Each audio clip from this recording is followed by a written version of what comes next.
वार्ता में क्या कुछ हुई? वार्ता 3 दिन तक चला, सफल असफल के बीच अंततः आज 3 तारीख को बिल्कुल आधी रात लगभग हम लोग 4थे तारीख में प्रवेश करने वाले हैं, कर ही चुके हैं। वार्ता समाप्ति के बाद हम लोग पर कर चुके हैं। वार्ता में हुई कि जो मृतक जादू महतो और शिवशंकर महतो, उनकी पत्नी को 12 दिनों के भीतर नियोजित किया जाएगा। दूसरा, जो उनका जमीन का जो विवाद चल रहा है 5 एकड़ 72 डिसमिल, चूँकि वह जमीन 1960-61 में अधिग्रहण किया गया है। उस समय सेल कस्टडियन थी और सेल ने बीसीएल को हस्तांतरित किया है। तो उसकी सत्यापित हेतु जो संबंधित पदाधिकारी हैं उनके कार्यालय से दस्तावेज जांच किया जाएगा और जांच में नियोजन की स्थिति में नियोजन और मुआवजा की स्थिति में मुआवजा देना होगा।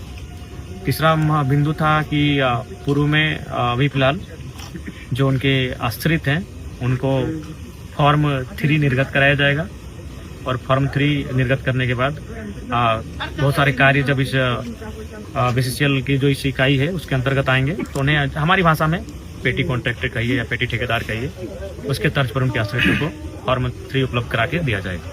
प्रत्येक बार विस्थापित को न्याय पाने के लिए मरना पड़ेगा क्या?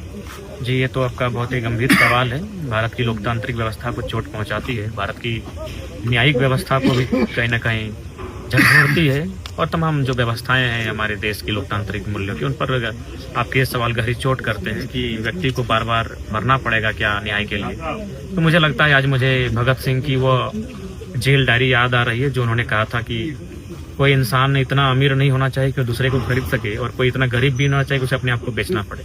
और एक लाइन था उनका कि हम आज़ादी अंग्रेजों से तो ले लेंगे लेकिन कहीं आज़ादी भूरों के हाथों में फंस के ना रह जाए। और वे आज भगत सिंह के वो विचार प्रासंगिक होते हुए दिख रहे हैं। आज आज़ादी पूंजी का रूप धारण कर चुकी है और इस पूंजीवादी व्यवस्था में जिनके पास लाठी है, जिनके पास सत्ता है, जिनके पास शासन प्रशासन है, जिनके पास उन्हीं की सुनी जाती है, आम जनता कहीं ना कहीं उनके लिए उनको संघर्ष करना पड़ता है। एक विधायक के रूप में मुझे 2 दिन से संघर्ष करना पड़ा, तब जाकर मैं इस नतीजे पर पहुंच पाया।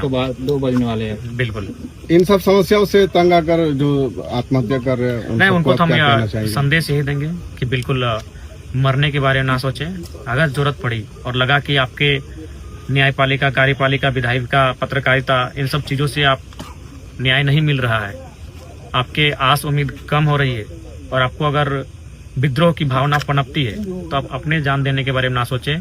जिसके कारण आप शोषित हो रहे हैं, जो आपके ऊपर जुल्म कर रहे हैं, उनके खिलाफ प्रतिकार करें, उनके खिलाफ काउंटर करें।